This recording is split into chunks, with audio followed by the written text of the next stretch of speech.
Hola de nuevo a todos y todas, soy Efraín Benzaquén y les traigo un video sobre el sistema cardiovascular, en este caso el segundo video donde vamos a hablar de las arterias, las venas y de la capa más importante que la constituye, que es el endotelio.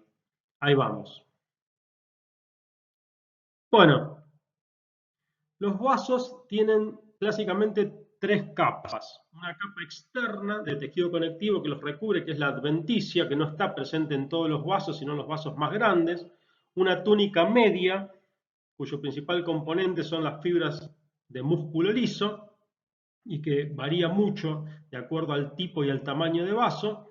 Y una túnica íntima, cuyo principal protagonista es el endotelio, que es el epitelio plano simple que recubre por dentro todos los vasos, y este sí está presente absolutamente en todos los vasos.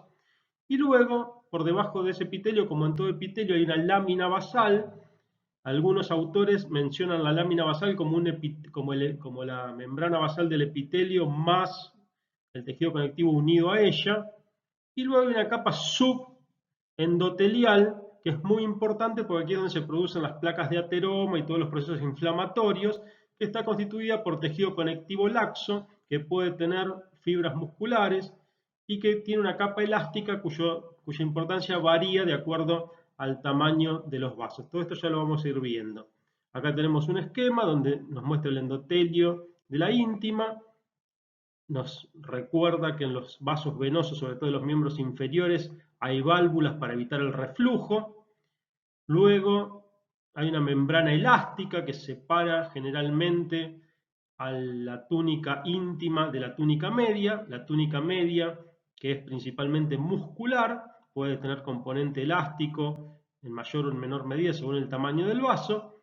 Y luego está la capa externa de tejido conectivo, que es la adventicia. Esto lo vamos a ver en detalle en las próximas diapositivas.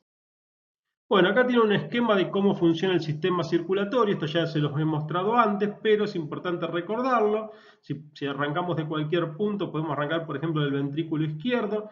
La sangre es bombeada hacia la circulación general, le aporta el oxígeno a todos los tejidos, luego se junta en un sistema venoso que lo lleva de vuelta hacia la aurícula derecha, de la aurícula derecha pasa al ventrículo derecho, del ventrículo derecho es bombeada por la arteria pulmonar hacia la circulación pulmonar, en la circulación pulmonar la sangre se oxigena, vuelve por las venas pulmonares hacia la aurícula izquierda y de ahí al ventrículo izquierdo y se renueva el ciclo.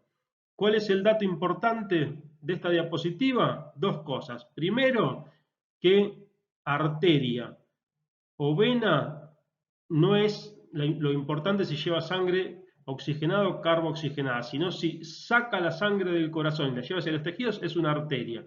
Si recoge la sangre de los vasos pequeños y la lleva hacia el corazón, es una vena. Independiente, si estamos en el sistema pulmonar, las arterias llevan sangre carbooxigenada y las venas traen sangre oxigenada, y si estamos en el sistema general, las arterias llevan la sangre oxigenada y las venas traen la sangre carbooxigenada. El sistema circulatorio es un sistema cerrado, con la única excepción del vaso, donde se abre al sistema linfático, pero olviden, como el vaso tiene una cápsula, podemos decir que íntegramente el sistema circulatorio es un sistema cerrado. Y en la imagen de la derecha tienen un pequeño esquema donde se muestra cómo se van adelgazando las arterias a medida que se ramifican, hasta que son muy pequeñas y constituyen los capilares, que solo tienen la capa endotelial. Luego comienzan a juntarse en venas, en vénulas, luego en venas, hasta que se forman las grandes venas que devuelven la sangre al corazón. Continuamos. Bueno, empezando de afuera hacia adentro, vamos a empezar con la túnica adventicia de la pared vascular, que, como les mencioné, es una estructura externa de tejido conectivo.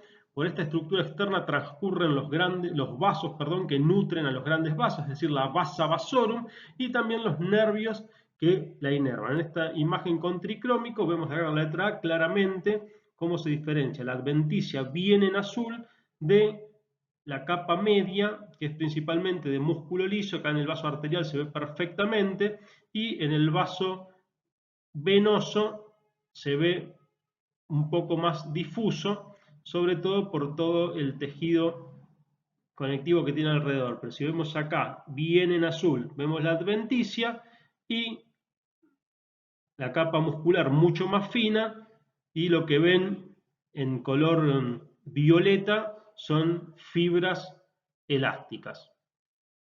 Entre las células permanentes que encontramos en la capa adventicia vamos a tener, por supuesto, fibroblastos, los responsables de la fabricación del tejido conectivo, que en gran medida se torna denso para darle cierta estructura al vaso.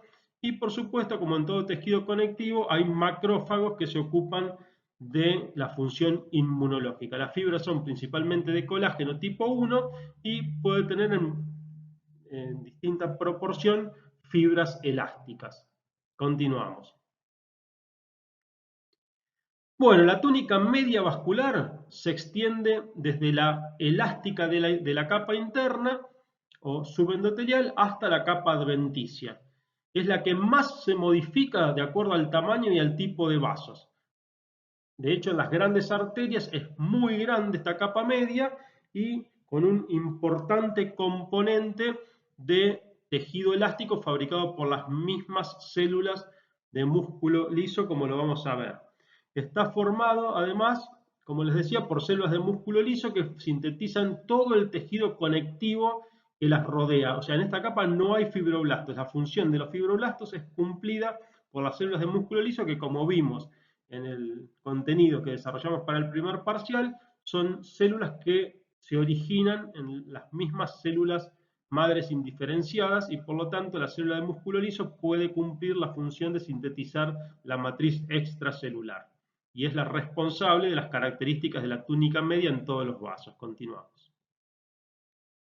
Bueno, y por último llegamos a la capa íntima o túnica íntima vascular, donde tenemos al endotelio, que es el epitelio plano simple que recubre por dentro a todos los vasos y tiene las funciones metabólicas más importantes. Acá vemos son estas células superficiales que encontramos acá, estos son glóbulos rojos, no hay que prestar atención, sino que son estas células. Luego tenemos una membrana basal que los separa y en la zona subendotelial vamos a encontrar en muchos vasos una estructura de fibras elásticas, que es esto que ven acá en color fucsia, digamos, que tiene mayor o menor importancia de acuerdo al vaso del que estemos hablando, pero en algunas arterias, como esta arteria mediana que estamos viendo acá, que es una arteria muscular, fíjense, todo esto que ven acá es la capa muscular, acá ven los núcleos de las células musculares, y todo esto que ven acá más en azul comienza a ser la adventicia. Fíjense lo importante relativamente, ¿no es cierto?, de lo que es la capa elástica de la íntima. Y todo lo que queda entre la capa elástica y el endotelio es el tejido subendotelial y la lámina basal del epitelio. Bueno, características del endotelio vascular.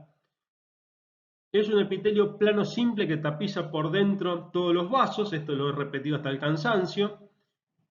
En la superficie luminal, es decir, en la cara de las células epiteliales que se orienta hacia la luz, expresa ciertas moléculas de adhesión y ciertos receptores para lipoproteínas, para leucocitos, que son las células de la inmunidad. Es importante que ustedes sepan que por la acción de antígenos generados por bacterias o virus, o también por células cancerosas, por supuesto, por efecto de la hipoxia o por el efecto de la abundancia de lípidos, puede generarse un cambio metabólico en las células endoteliales que pasan a un estado de activación. Y eso es lo que va a generar con posterioridad las vasculopatías como la aterosclerosis. Aterosclerosis, esclerosis quiere decir endurecimiento. Es decir, las arterias deben ser elásticas, deben ser flexibles. Si se empiezan a endurecer a través de un proceso inflamatorio, se esclerosan. Esa es la base de todo ese proceso bastante dañino y causante de muchas enfermedades, se da por un cambio metabólico a nivel de las células endoteliales. Bueno, ¿cuáles son las funciones de este epitelio plano simple, del endotelio? Bueno, una de las cosas importantes es que regula la resistencia vascular y por lo tanto, el flujo sanguíneo. Bueno, acá en esta imagen de arriba vemos distintos vasos, todos cubiertos por endotelio. Acá vemos la transición entre lo que es una arteriola pequeña y ya un capilar. Lo que desaparece es esta capa que ustedes ven acá, que ven que justo acá donde marca el límite, esa capa desaparece, que son células de músculo liso. Cuando ya no hay músculo liso, cuando ya no hay adventicia, sino que solo existe el endotelio con su lámina basal, hablamos de un capilar. Pero yendo a la cuestión de la regulación de la resistencia, lo que ustedes tienen que saber es que el endotelio genera sustancias, ya sea vasoconstrictoras como vasodilatadoras, que permiten la relajación o la contracción de esta capa muscular y por lo tanto regulan la apertura o contracción de la luz del vaso y por lo tanto el nivel del flujo sanguíneo. También, por supuesto, regulan la permeabilidad, es decir, este es un epitelio plano, simple, que cada célula está unida con la adyacente por uniones estrechas, en un mecanismo que se entreveran bastante las membranas de una célula con la otra, y de esta forma cualquier cosa que atraviesa este epitelio está regulado por las células. Es el clásico ejemplo de permeabilidad selectiva de transporte transepitelial. Además, estas células endoteliales generan un efecto anticoagulante o antitrombótico. Esto cuando están en un estado de reposo, lo vamos a ver en la siguiente diapositiva. Pero esto permite que la sangre fluya, que no se coagule y que no se formen trombos. También modula la respuesta inmune, porque como les expliqué, estas células tienen moléculas de adhesión para las células de la inmunidad y también son las que pueden permitir la salida de la sangre hacia el tejido conectivo de las células de la inmunidad. También sintetizan hormonas y segundos mensajeros, como los que generan, por ejemplo, la relajación o la contracción.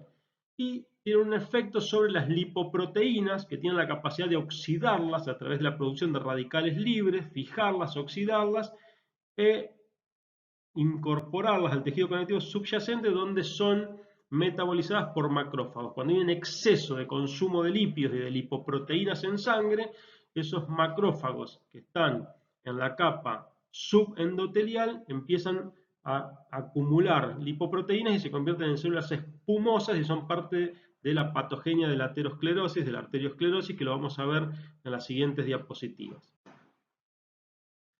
Muy bien, entonces, como les decía, el endotelio tiene dos estados. Las células endoteliales tienen dos posibles estados, el estado de reposo o el estado de activación. En el estado de reposo, lo que hace el endotelio es hacer que todo funcione perfectamente, es decir, tener una superficie no trombótica anticoagulante, con lo cual la sangre puede fluir mejor, facilita el flujo laminar a partir de la regulación justamente de la luz vascular, es decir, puede sintetizar sustancias que relajen al músculo de los vasos y por lo tanto sean vasodilatadores, aumenten la luz de esos vasos, o bien sustancias vasoconstrictoras que le den la orden al músculo de esos vasos de que se contraiga. Las señales del endotelio dominan sobre el resto de las señales. El óxido nítrico es el más potente vasodilatador y las endotelinas son las más potentes vasoconstrictoras y tienen mayor decisión que el resto de las estructuras que controlan el flujo sanguíneo, como por ejemplo el sistema nervioso autónomo. Y también en estado de reposo, el endotelio no presenta moléculas para adherir leucocitos, es decir, células de la inflamación, monocitos particularmente, y de esta forma siguen fluyendo los monocitos por la sangre y no pasan al tejido subendotelial. En cambio, si por antígenos, por hipoxia o por exceso de lipoproteínas LDL se empieza a activar el endotelio, pasa todo lo contrario, es decir, la superficie empieza a tornarse con moléculas, empieza a expresar moléculas de adhesión para plaquetas y para leucocitos. La adhesión de plaquetas genera un estado protrombótico. La adhesión de leucocitos produce el paso de células de la inflamación a la capa subendotelial, produciendo una inflamación. Esta modificación de la capa subendotelial que abolla, por decirlo de alguna forma, o hace bulto en la capa subendotelial, entorpece el flujo sanguíneo, que pasa de ser laminar a ser turbulento, aumenta la resistencia porque empieza a predominar las endotelinas sobre el óxido nítrico. Las endotelinas son los más potentes vasoconstrictores y actúan directamente sobre las moléculas de actina y miosina, con lo cual el resto de los mediadores ya no pueden evitar esa vasoconstricción. Tiene sustancias también que inhiben al óxido nítrico, que es el principal vasodilatador, como el oxígeno libre. Y, por último, sintetizan factores que estimulan a las células del músculo liso para migrar de lo que es la capa media a la túnica íntima y se empieza a generar mayor concentración de músculo liso en la capa íntima, que obviamente aumenta la situación de vasoconstricción y de flujo turbulento. Continuamos. Bueno, acá está el concepto muy importante de flujo laminar y flujo turbulento. En un estado normal, la sangre que está más cerca de la pared de los vasos fluye a menor velocidad que la sangre que va por el centro de los vasos, y hay toda una gama de velocidades que se van aumentando a medida que la sangre se aleja de la pared vascular y se acerca al centro. O sea que tiene una velocidad mayor en el centro del vaso y una velocidad menor, de menor rozamiento sobre la parte que contacta con el endotelio. En cambio, en los procesos de activación endotelial o por cualquier situación patológica, se empiezan a generar turbulencias que afectan el normal flujo sanguíneo. Continuamos. Bueno, y en esta diapositiva vemos todo el esquema, todo el proceso a través del cual se desarrolla la patología vascular, comenzando desde un estado de activación del endotelio que va a terminar con, o que puede terminar con, un estado de trombosis, que es lo que genera los infartos.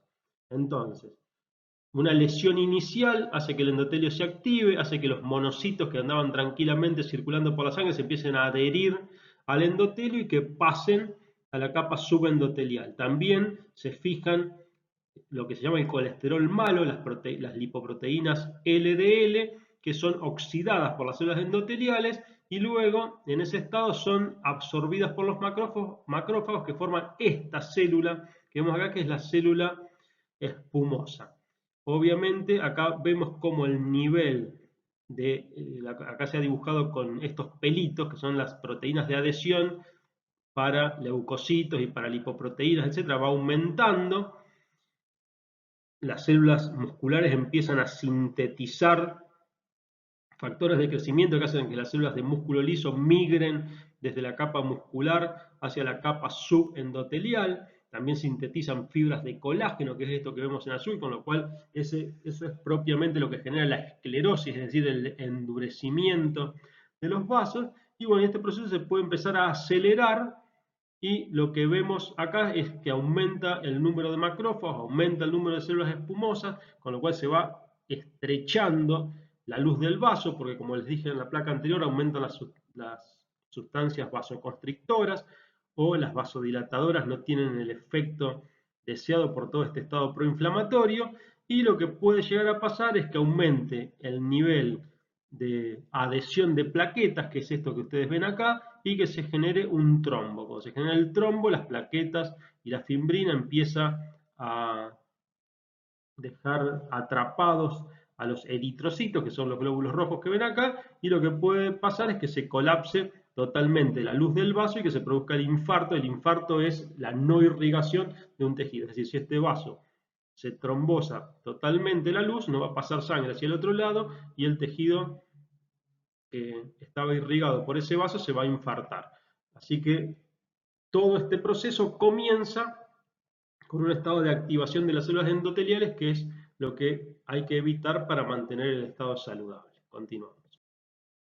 Bueno, ahora pasamos a lo que son los grandes vasos. Acá tenemos un corte de lo que es una arteria elástica, es decir, las grandes arterias que salen del corazón se llaman arterias elásticas porque su capa muscular está absolutamente estructurada por fibras elásticas que van rodeando a todas las células musculares.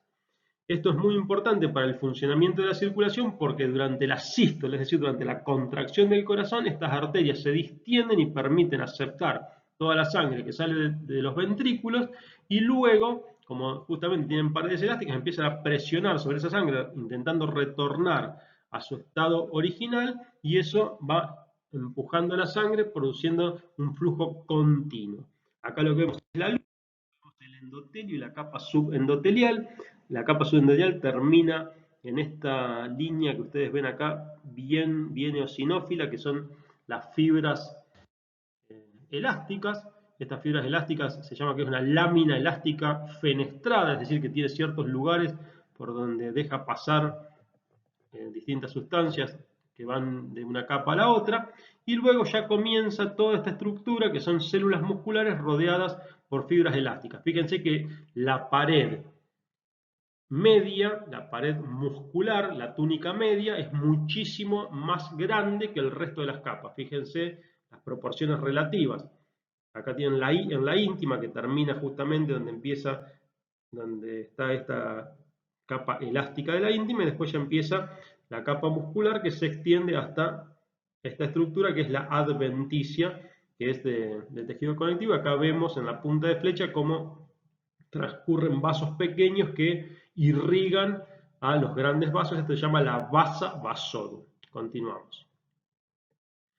Bueno, acá ya vamos entrando en cuestiones más sencillas, donde, como ustedes se imaginarán, a medida que las arterias se van ramificando y van disminuyendo su calibre para distribuir la sangre en todos los tejidos, van cambiando la conformación de estas arterias, donde las fibras elásticas ya no son tan importantes y la capa media es la que domina la imagen de este tipo de arterias y se llaman, por lo tanto, se las denomina arterias medianas o musculares. También aumenta proporcionalmente la capa adventicia, pero el hecho más significativo es que las células de músculo liso que forman la capa media ya no sintetizan fibras elásticas, sino que sintetizan fibras de colágeno. Y además se torna importante la capa íntima de estas células musculares que las recubre por completo, salvo a nivel de las uniones nexo, porque obviamente todas estas células, tanto en las arterias grandes como medianas como pequeñas, están formando parte de lo que es el músculo liso unitario, que está todas las células unidas entre sí funcionalmente por uniones nexo, es decir, cuando se contrae una, se contraen todas alrededor del vaso. Bueno, como les decía, la túnica adventicia es relativamente más gruesa, acá lo tienen un esquema, esta es una arteria elástica, donde ven que la capa que predomina es claramente la capa media y ya en una arteria muscular la capa de tejido conectivo que la recubre es proporcionalmente más importante. Acá en la imagen ustedes pueden apreciar esto que vemos acá es la luz del vaso, estos núcleos que ven acá son los núcleos del endotelio, esta capa rosa bien eosinófila es la capa elástica de la íntima y ya en lo que es la capa muscular, que son todas estas células que vemos de músculo liso, ya casi no se ven fibras elásticas, puede haber fibras elásticas, además todo esto obviamente es una transición, pero ya no son dominantes como en las arterias elásticas. Y luego vemos toda esta estructura de tejido conectivo con la presencia de fibras de colágeno y fibroblastos que constituyen lo que es la capa adventicia. Continuamos. Bueno, y acá tenemos una imagen tomada de la Universidad Complutense de Madrid en este atlas que yo les he compartido y que les recomiendo fuertemente que lo sigan. Y todo lo que les comento en esta diapositiva es la explicación de esta imagen que figura en el mismo atlas un poco resumida. Entonces, para que ustedes vayan pensando, imaginándose cómo es esta transición, las arterias van disminuyendo su calibre, van disminuyendo el número de capas. Acá arriba tenemos con la letra A una arteria pequeña, todavía del tipo muscular, y luego ya tenemos lo que sería una arteriola, donde puede haber una o dos capas de músculo liso. Acá podemos ver una sola capa de músculo liso alrededor de la luz vascular. Fíjense que las arterias siempre tienen esta imagen redondeada, mientras que las venas suelen estar aplastadas. Fíjense, y la luz, proporcionalmente la luz de las venas siempre es mucho más grande, y también solemos ver este esquema de aplastamiento, de importante predominio de lo que es la túnica íntima. Vemos todas las células del endotelio y es difícil luego diferenciar el resto de las capas en estas venas pequeñas. Pero fíjense la diferencia entre una arteria que es todavía muscular, aunque pequeña, a lo que es una arteriola que ya prácticamente desaparece la capa muscular. Y esta imagen que tenemos acá es de un nervio. Bueno, esto les recomiendo que entren al atlas que les compartí y lo recorran y vayan leyendo las indicaciones y las explicaciones de las imágenes. Bueno, pasamos a las venas. Las venas se dividen en 4 tipos según el tamaño de las mismas, que son las vénulas. Las vénulas se continúan a partir de los capilares. Las pequeñas vénulas postcapilares aparecen en abundancia los pericitos, que son esas células indiferenciadas que están alrededor de los vasos sanguíneos. Luego empiezan a aumentar las capas que lo recubren, ya con la adventicia y empieza la presencia de fibras musculares y ya son pequeñas venas, luego venas medianas y luego venas grandes, que las vamos a ver en las siguientes diapositivas. Lo interesante de las venas en general es que los límites entre las capas no son tan nítidos como en las arterias, es más difícil diferenciar dónde empieza una capa y dónde termina la otra. Las paredes son más finas y la luz de los vasos es mayor, como veíamos en la diapositiva anterior. Y como les decía al principio del video, en los miembros inferiores tienen válvulas que evitan el retorno venoso. Bueno, acá tenemos una imagen de la pared de una vena grande. Fíjense que la capa, bueno, obviamente acá con la L tenemos la luz, con la M tenemos la capa muscular, fíjense que es finita, y acá se ve claramente la diferencia entre las fibras musculares, que son las que vemos acá, a los haces de colágeno, que ya ven que no tienen núcleos intrafibrosos, digamos. Los núcleos están fíjense acá, como están como separados los núcleos de acá, separados de los paquetes de colágeno. Es un tejido conectivo bastante denso.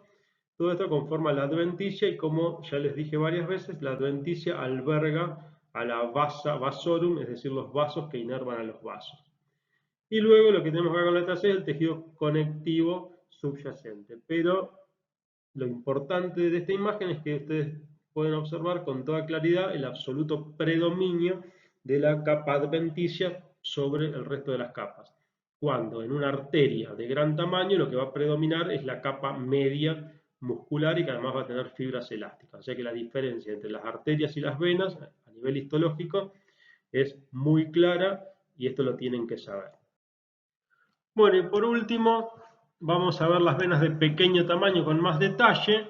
Acá en esta imagen tomada del atlas de la Universidad Complutense de Madrid, cuyo link les dejo acá arriba, vemos un corte de cuello uterino aumentado 400 veces, donde en la parte de abajo vemos una vena pequeña en un corte que está en sentido relativamente longitudinal, donde vemos la capa endotelial, y por fuera de la capa endotelial juntamos toda esta estructura donde puede haber alguna fibra muscular, alguna célula muscular, como esta, por ejemplo, pero se ve claramente toda esta estructura de tejido conectivo que la rodea, que sería la capa adventicia.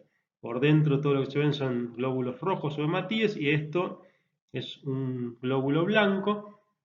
Y acá en la punta de flecha vemos mastocitos, acá vemos más, que están dispersos en el tejido uterino. Lo que vemos en las flechas azules son arteriolas, fíjense esta célula muscular, y claramente son los núcleos de las células endoteliales que quedan como con pancita hacia la luz. Esto es típico de los vasos arteriales, como ya habíamos visto en diapositivas anteriores. Bueno, esto es todo, espero que les sea útil y nos vemos en el próximo video.